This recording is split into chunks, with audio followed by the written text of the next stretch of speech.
Discord, get on Twitter, have your discussion as well. Let's see the best rosters that you can put together.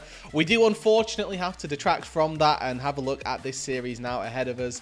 And my first port of call is to highlight that we have dropped some bans onto Doinb.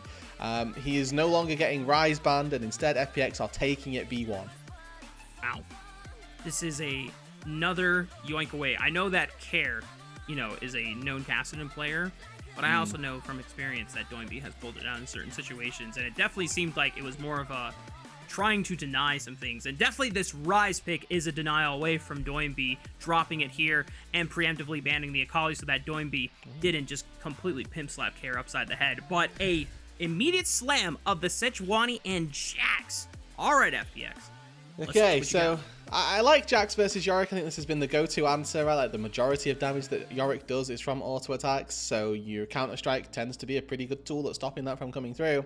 I like Sejuani into the Wukong as well, despite the fact that Clone can block Sejuani ulti if you time it rightly. I do think that taking Sej when you can't get countered by a Lilia is a pretty decent idea and a pretty good method for success. And also Sejuani plus Jax as a duo, honestly a very based duo because you can proc that permafrost really quickly and start chasing people down quite easily also. Meanwhile, on the NIP side, Roodood, you've got a massive wombo just from the jungle mid duo themselves. Cyclone into Shockwave, into the second cast of the Cyclone. That's a bounce house waiting to happen. And so FPX gonna have to be on their toes for this one, but neither of the bot lanes were locked in, which is where a majority of the bans are starting to come out from in the second round. So I do wonder where we're going to see these AD carries targeted. Looking for wombo combo AD carries. I mean, we still haven't seen an Ezreal get locked in yet, which feels crazy to me that we're in the LPL. We've not had an Ezreal taken super early on. But anything that's got a big AoE ulti, things like Jinx being taken off the board is a pretty big deal as well. Draven as well has one of those. So there's a lot so far of big wombo ults that aren't going to be available for leave. And he himself has been a person or a player that has quite frequently tended towards a Jhin pick. So a decent opportunity for him to take that, even though it's not wombo. But the idea of trying to get through this front line is not going to be the greatest. And maybe just picking something with comfort is something that we end up seeing. Oh, we didn't ban Kai'Sa. Okay. Well, that might just tell me which AD carry they're gonna pick. I don't know. It's been banned in every game so far, so it's the logical go-to. All right, well, we're gonna take a big swig on the side of Ninjas in Pyjamas, saying, "All right, boys, lock it up. We got Kai'Sa.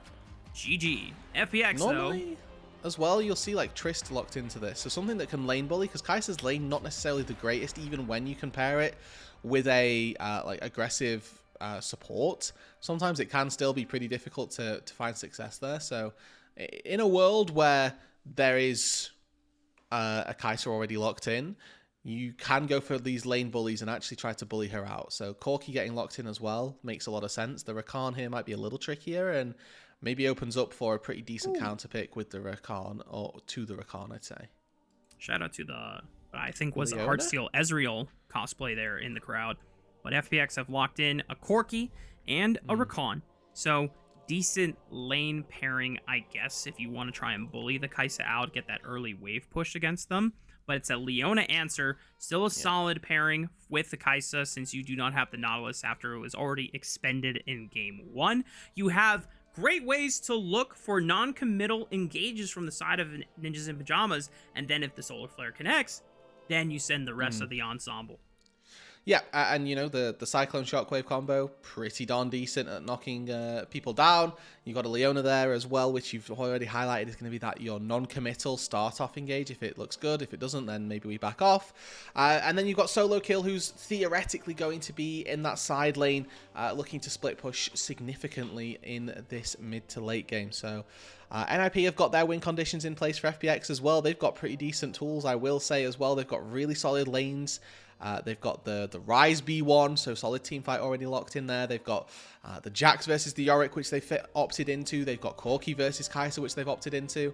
I'm not too sold on the support matchup, right? Corki and Rakan, not known for their synergy, and I will say that the Rakan typically gets slapped around by a Leona, which pairs really nicely with the Kai'Sa, so not sold on that specific support matchup, but we'll see how it ends up playing out, and it's not like either of these teams don't have a way to win this game.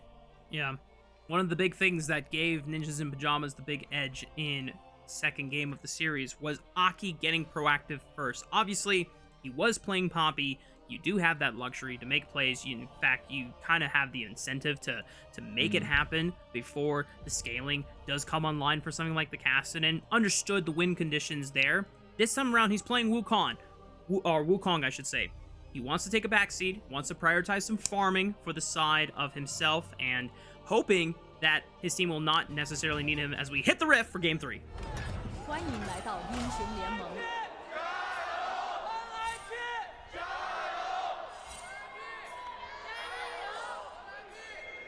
敌军还有30秒到达战场，碾碎他们。I'm gonna say it, Mark. Slightly more chance for FPX this time. Yeah, I think I think more people are starting to show up, and also the energy is starting to get more tense. I will say at the beginning of the series, when we got into Game 1, the Gyos were a little more chaotic, but also more aggressive with each other. But now, both teams are getting their fair time of chanting.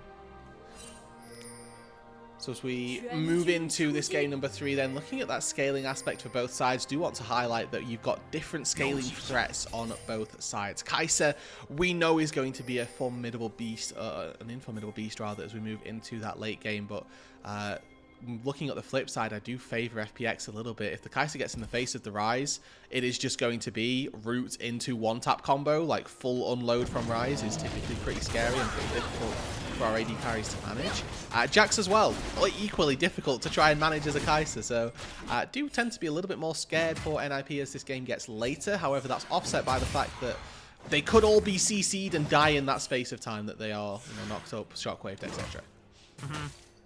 Taking a quick look at that top side. Solo kill is going to be the X factor for this squad, because the Yorick is the one champion that has kind of emerged in this meta as a champion that just overloads on split pushing. While split pushing as a tactic has not necessarily been the most exemplified, Yorick kind of just allows you to do it even if it's not that great. Major trade coming out though in favor of Awesome and Jwei. Yeah, and that's, I guess, the power, really, of a Corki early on. Gatling Gun does just beat every AD carry at level 1. You can struggle as Draven sometimes to try and outplay that level 1 damage and leave. Instead of missing out on experience, elects to pop the potion, stay under the turret. Remember, this is no barrier, no heal bot lane, so Leave's HP is what he has to work with, and fortunately enough, Shadow pathed his way up to that top side. I mean, if there was an early dive that came through here, it'd be very worth to just die to kill the Kai'Sa. But I don't think they're going to have the tools to be able to do that this time around, especially without their jungler here. Man, is there really anything that you can cleanse from this bot lane pre-6? I don't think so, right? No, there's nothing. Damn. You're playing for Sedgwick, like the top side you have to take cleanse for, and it means that your laning phase is even weaker, because versus this bot lane, and I've been in this position as well, where you're thinking, damn, like if I don't take cleanse, I'm going to lose every single team fight, but if I take cleanse, I'm going to lose the lane, and it's that trade-off. Quite the conundrum. Shadow showing up on the top side. Solo kill. Gets stunned by the counter-strike. Shadow commits. Q flash right on top. Look for the perfect thrust right on the tower. One more on attack. It's not going to be enough. Oh no! Okay, not enough damage to take him out, but now Aki gets a chance for the counter. No flash on Shadow. And we know how strong Wukong can be in this scenario. Permafrost will not tag him in time, and it's first blood for NIP's jungler. Yeah, I like the heads-up play from Sheer to try, at the very least, to keep his jungler alive by stacking that permafrost. Maybe they could try and layer the CC, get Shadow out, but took one too many turret shots. Solo kill, played very well there between D-Shield, Grass Procs, and Potions. He was able to keep enough HP high, not going down under the threat of that dive as Jwei. Big little knock up here to keep Leave on his toes, but first blood on that top side, it's NIP that come out swinging in Game 3. Yeah. At the very least, Sheer does not go down in the lane. Otherwise, then it is absolutely doomed for everything, all the resources they burn just to die in the end. As you can see, watch for solo kill. Does he turn around and get a Q proc? Is that what happens? Yeah, he gets the grass proc here, plus 76 HP. I mean, he was going to survive without it, but it means that Sheer can't commit with Q to kill and then flash out instead. So, yeah, it was never going to happen unless they'd have played a little bit more damage in, but yeah, not going to happen. Really well played by both Solo Kill and Aki. Aki being at the right place at the right time, matching the clear path of Shadow. And we talked about it before, Wukong not great at doing the ganks, unless he's got CC set up, but if he comes after the fact the gank has already been expended and there's no cooldowns on the enemy team side, Wukong loves those situations, because then he just gets to walk in, unloads the full damage stats that he's got, and now this Wukong is slightly accelerated. Yeah, moving into the bot side. He doesn't have Cryo in the mid lane, so he's going to find it difficult to walk in and sort of contest this dragon. But it looks like they're looking at the very least to put a ball down. Care's level 6 versus Doinb's level 5, so it's a decent advantage for the time being for the Rise. Doinb should be able to just tick over on the next wave here, but FPX find themselves that first dragon. It's going to be uncontested, nothing really lost on the other side of the map. For NIP, second time where they lose out on this first Drake. And now solo kill, at least it looks like. Here goes that ulti, pulls in the Maiden, and she needs to be a little more worried about his HP. Yeah. He's also in a somewhat compromised spot with Aki on the top side. Thankfully for him, Aki definitely wants to prioritize guaranteed gold in these camps and denying resources away from Shadow Sejuani. But Sheer still has to respect the fact that a Wukong could be here. Meanwhile, Shockwave from Doinb. A lot of health chunked out of Care. ppgod is here. Does he just want to flash Zenith Blade? Yep, he was looking for it, and Care immediately respects it.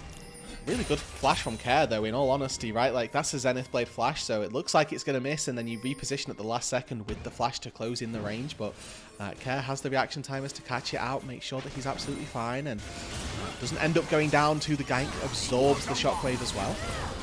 No shockwave from Doinb, so Jwei is totally safe in this exchange as he just bullies ppgod away and guarantees that Care can get this wave shoved in. We'll have a timer to recall here. Meanwhile, both of the top laners have teleported to the bottom side of the map, and we're about now a minute and 10 seconds away from the grub spawning on the map.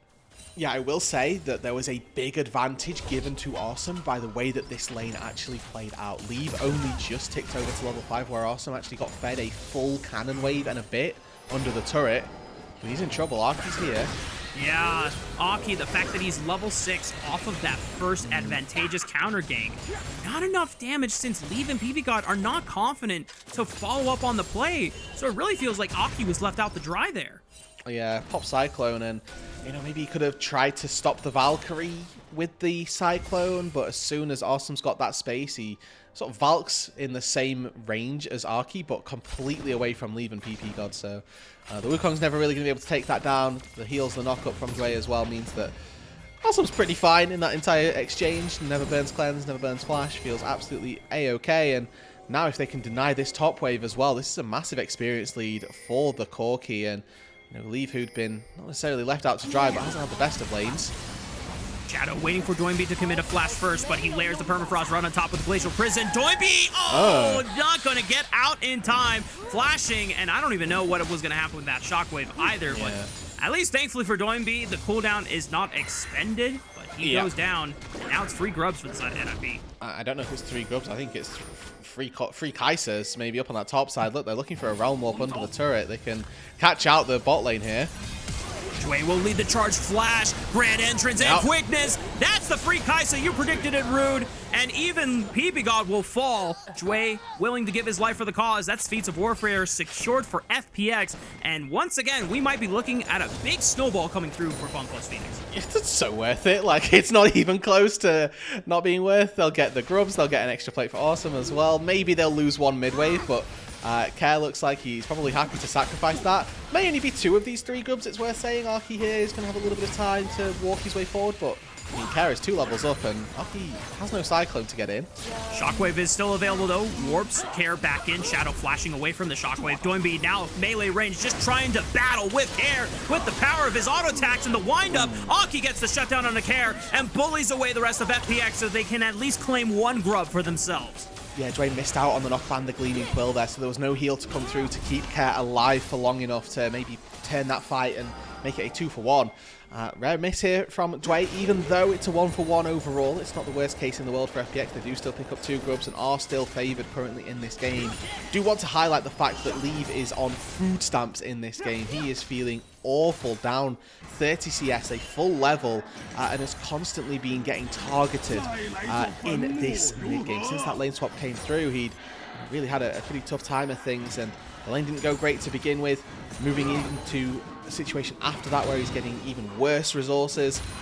This Kai'Sa is going to take a long time to get up to that critical mass, and Corki working towards that Trinity Force, Mana Moon as well. That 2-item spike is going to hit nice and soon and going to keep FPX right where they need to be.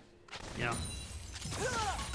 Just barely under 2,000 gold for the side of FPX, so things haven't started fully rolling down the hill, but you can start seeing the remnants of that snowball starting to build up, and NIP, they're going to try to do their best to just hold it at the top of the hill, ensure that it never actually starts tumbling down to the effects of their doom. Now we got dragon spawning in 10 seconds. They are working on their own way of finding an advantage in this game, and I think that that's been immediately recognized and met by FPX. Solo kill is 500 gold up over Sheer, has got that Trinity Force completed where the Jax doesn't, so that 1v1 specifically looks really good, but they're TPing down for this dragon, and NIP, they're walking solo kill down here, whereas Sheer has just TP'd up to that top side. So this is a 5v4 for NIP, and that second dragon should go their way. It's about giving gold over to Sheer. This is closing that gap in the top lane, making sure that the Jax gets a little bit of free time with a turret, maybe able to take some plates, leave. Whoa, the Glacial Prison, I guess, went wide. There's no Summoner spells on the side of this Kai'Sa, and the Killer Instinct was used after the fact of the ulti coming through, so... Good dodge. NIP, yeah, good dodge. And now, NIP have a chance to play onto this bottom tier 1 turret where Care is not going to get the same amount of love. So there's 3 people hitting onto this turret here with Trinity Force on Wukong and on Yorick. This is going to melt even through plates, plus the Maiden is giving a good little helping hand as well. They knew that Sheer was going to take this turret. That was the sacrifice that they made for going for the dragon.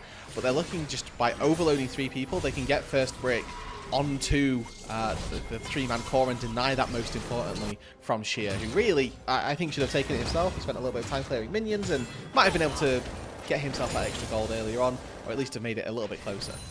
Yeah. So, when they got the first 3 kills, I think I misspoke on the terminology. They got the feats of strength for the kills, is what I meant to say, but feats of strength for the first turret does go over to NIP, so now it comes down to who is able to claim the last feats of strength and overall feats of warfare in terms of objective control. Right now, FPX has 1 dragon, NIP has 1 dragon. FPX got 2 grubs, NIP got 1. So now, I think NIP would have to get 2 objectives for themselves, whereas FPX only need to get 1 more. Looks right. I'm using the little markers underneath. They'll tell us when they get feats of warfare. Somebody's boots will look pretty cool. ppgod goes for an engage. Is this the play that they want? Onto the Sejuani? Perhaps not, but they're going to commit it. Shockwave right on top of the Shadow, and yeah, no one could bail him out there. Jwei buys enough time for Awesome to get a lot of damage on the leave, but thanks to Command Protect, the increased resistances and the extra shield, it is the difference maker for this Kai'Sa staying alive. Yeah, but look at what's going to happen on the map. She is going to push another wave in on that top side. FPX are going to get an opportunity to move into this mid lane and take even more plates away from it. And even though they did get the kill onto Shadow, looks like there's going to be probably a neutral gold trade overall with those couple of waves that are being denied, with the kills and the CS that are going to get picked up as well. The plates, looks like they got a lot of... Well, it looks like they got what they were after, but FPX as well probably don't feel too awful about that. Shadow may be feeling a little bit worse for wear, having gone down, but outside of that, the rest of FPX are thinking, okay, sure. Big benefit that FPX are able to at least push objective advantages and still maintain that gold advantage across the board, since it seems like we're starting to see a big tendency of overgrouping from the side of NIP.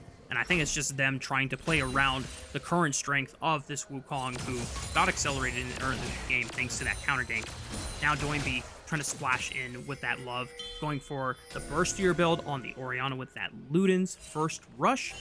Now NIP going to have to continue relying upon this guerrilla tactics that they are employing, just looking for these quick bursts.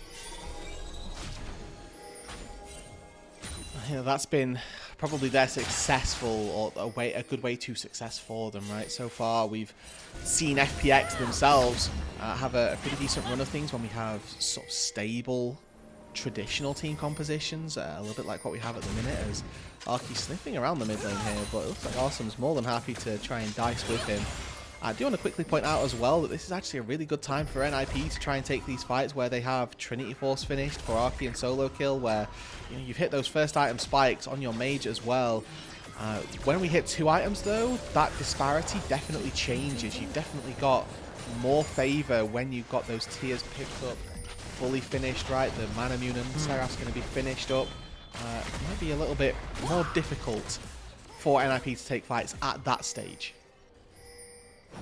FPX, off the strength of taking out that tier 1, allowed themselves to move in first into the Rift Herald. Sheer getting aggressive, popping Grandmaster's Might against Solo Kill, who has the Maiden, trying to help win the unofficial 2v1. Meanwhile, NIP, Aki gets hit by the Glacial Prison. Quickness jumps right on top with the Grand Entrance. Aki cannot participate in this fight. Doinb will have to look for a clutch shockwave to bring this one back from the brink. Leave already forced to flash over the wall, and Realm Warp is going to chase after the Kai'Sa. No cleanse, no flash. See you later. Leaves Kai'Sa is down. Shadow, though, went too deep. 1v2 against ppgod and Aki, and at least for him, the Cyclone will burn him to rest. And meanwhile, it looks like Sheer actually got the solo kill on solo kill. So this is massive for FPX that they're able to win in both sides of the map. Turret goes down in the bot lane. Sheer, who was behind in the laning phase, has now scaled. This counter pick that he took into the Yorick is paying dividends. And those types of solo kills in favor of Sheer are so important and can be so volatile. They can really sway the way that this matchup goes, because it's not just about the kill, it's about the experience, the gold, the turret falling as well. This is a replay of what happened on this top side. You can see NIP, they're fishing for the engage themselves. The ball's on Arky to try and get in there, but they're the ones that get caught out. Leave forced to flash away, ppgod falls, and FPX sort of give them the get over here, you're not done yet, by taking down the Kai'Sa. Shadow unfortunately just gets a little bit too big for his britches, and that rank 5 Q from Arky slams the Sejuani back down to size. This is that 1v1 of what happened down on the bot side, so let's relive this for the first time.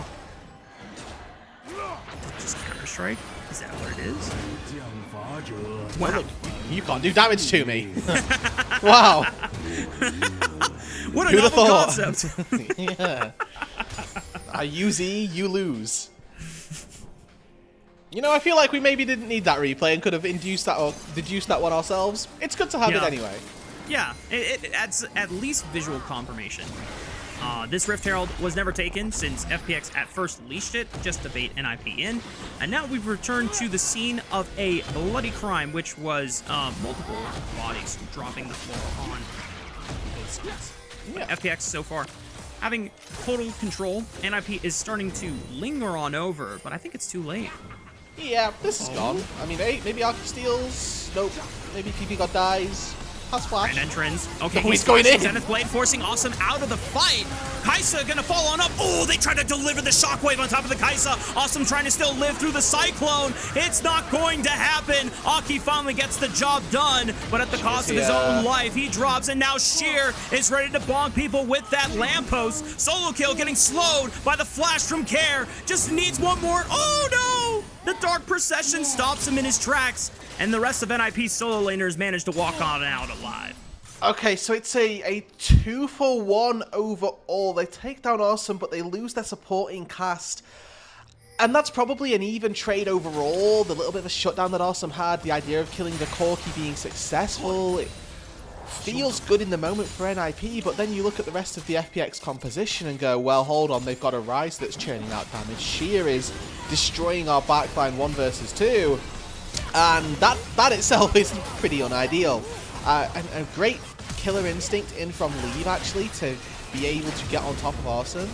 But I think that he was a little bit preoccupied. If he'd have angled his ulti better, he could have been much better positioned to continue this fight down on the bot side of it.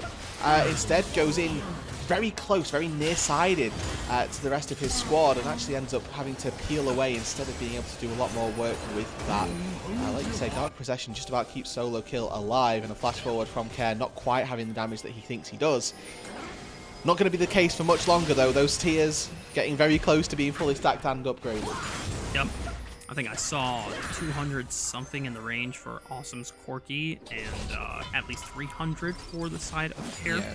We'll get a quick confirmation. Bam. Memory like a goat here, Raafaa. Well done. Oh, thank you. I only saw those numbers for like a Yeah. Elephants never forget, right? That's the point.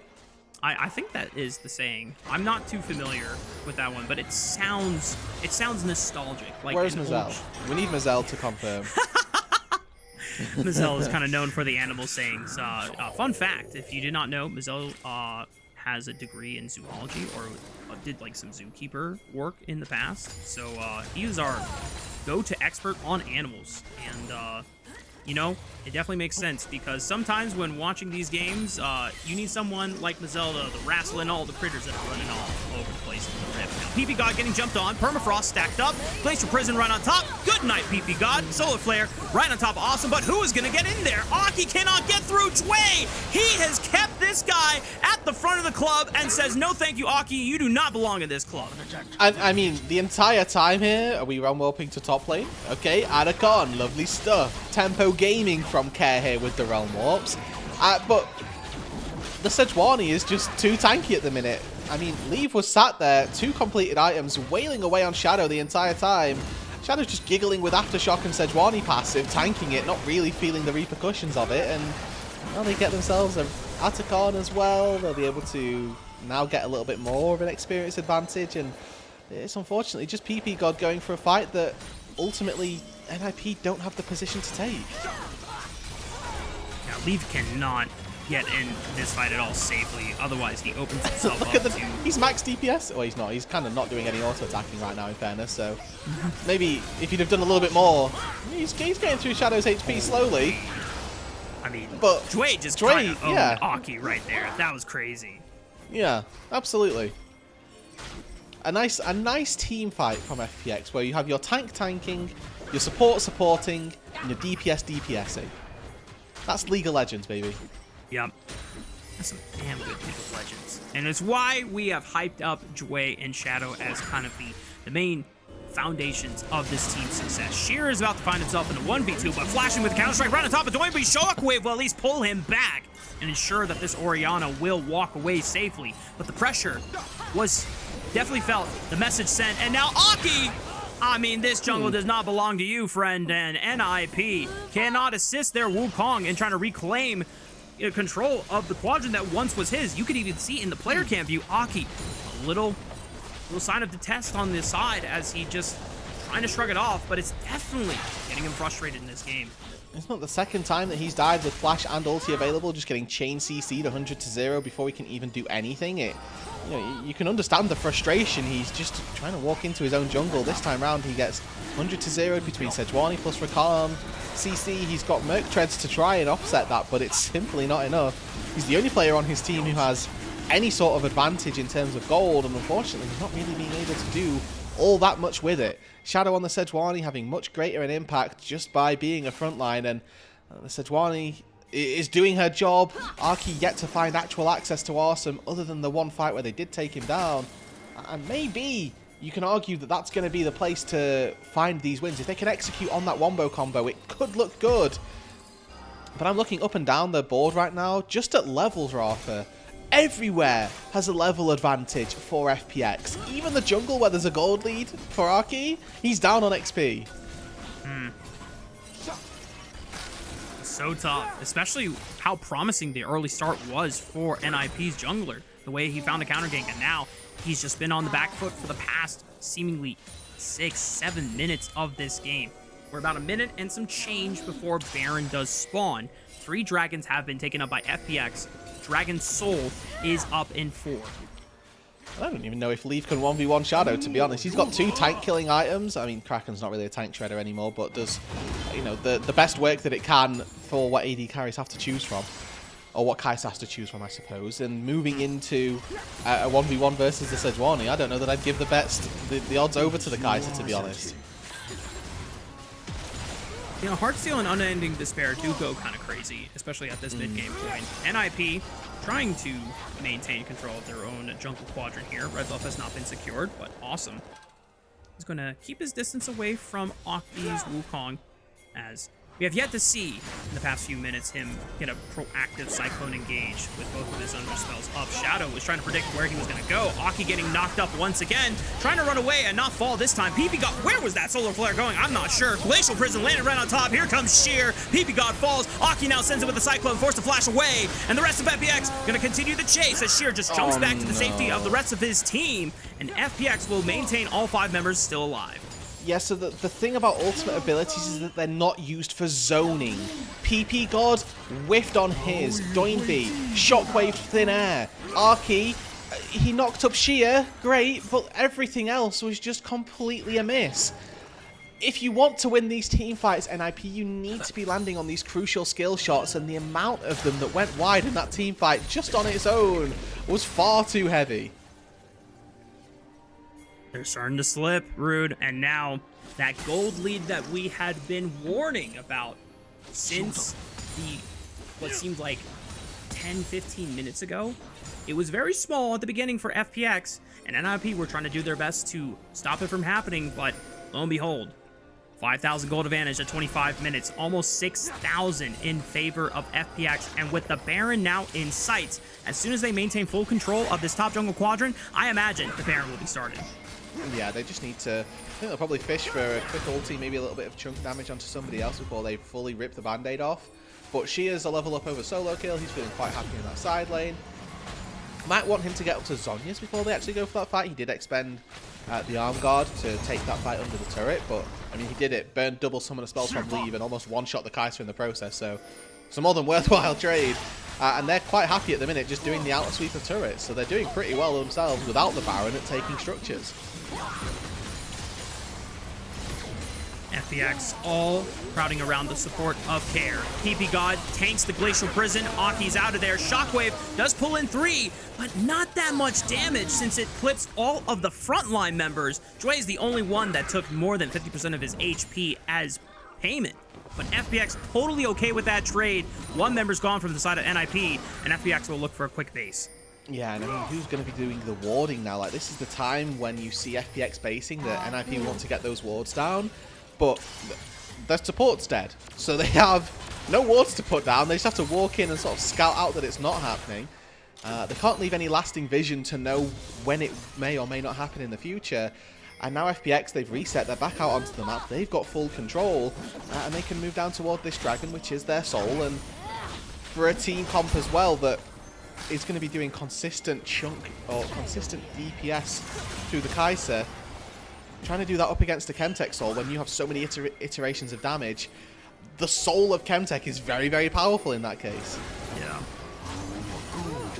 I will say for the carries of NIP, big spikes coming up on those third items for Doinb and Leave, Nashers and Void Staff for the Kai'Sa and the Orianna respectively. If NIP can somehow find a way to stall the game long enough for those items to come online before they lose a majority of their base, I think it's still playable. It is still a massive gold deficit, but Jwei with a massive flank looks for ppgod first. Sheer zoning them off with that counter-strike. Shadow has not already unleashed the Glacial Prison since it was just coming off cooldown. NIP at least backing off the jungle entrance for now as the rest of FPX dip into fog. No quickness isn't nothing. Solar Flare right onto Shadow. Sheer looking for the flank over the wall. Jwei is in. Grand enters on a 1. They pop him. Aki goes and sends it for the cause. They pop Jwei into the backline, but Awesome now in a 1v1. 1v3 against Leave. He tried to send it. Shockwave under 3. Awesome doesn't die though. Solo kill. Can't do it all as Doinb drops to the power of Sheer's lamppost once again. Solo kill can't even equalize the cause against Awesome. It's a massive ace for FPX. And they don't need Soul Mark, they've got a wave down in bot lane, and they've got game 3 in their sights. Sheer destroying the backline, Care destroying everybody on this rise, and Awesome as well on the Corki, standing tall in that final team fight. FPX show dominance once again. Nearly 9,000 gold in advantage on their side. ppgod has spawned. He's got 2 seconds on Aki. Can he buy enough time? There's plenty of low health bars on the side of FPX carries here, but Sheer gonna pop the counter-strike, just bashing away against the open Nexus. A couple more auto attacks will do the trick. FPX are at match point. And a double kill for Awesome to finish off the game. A great performance from FPX once again. We go back to this standard traditional composition where we're not relying extremely on the scaling aspect of Kers Kassadin or a Jinx as well. And finally, it's FPX that seem to find themselves in a pretty good position. And once again, it's Shadow who, on this Sejuani, had a mammoth performance. Jwei on the Rakan as well. An incredibly well-played game where he's thwarting Arky time after time, where he's finding engages in the top lane, dying for dives, but he's getting 2 kills in response. Dude, I think my two favorite plays from Jwei this game was the dive you already called out on the top side, where he just full sends, full combo, says, I don't care, I'm dying for the greater good of my team. And then the second, whereas he completely owns Aki. Like, he tries to get him with the W clone, quickness ult charms him. Oh, you wanna dash in with your E? Hold this grand entrance, bro. I'm gonna interrupt you, and now you don't get to play the game. And it was that on repeat from Jwei this game. A really solid performance on the Rakan and consistently getting into these positions where he was looking for the flank angles as well. You could tell that FPX were ahead, and I think that you can see their philosophy in this fight was just front to back, because they never wanted to give an opportunity for the Wukong to get into their backline, for the Orianna, the Kai'Sa to actually pop off. And that really worked out for them. So they went through the front. They were constantly engaging onto ppgod, constantly looking to just catch the first person out. And then if they need to move further and further, they can do. But when they forced NIP to go in was when those mistakes ended up being made. Yeah. So now we're looking down the barrel of match point in favor of FunPlus Phoenix. I know I was pretty adamant that this one's going to full game 5.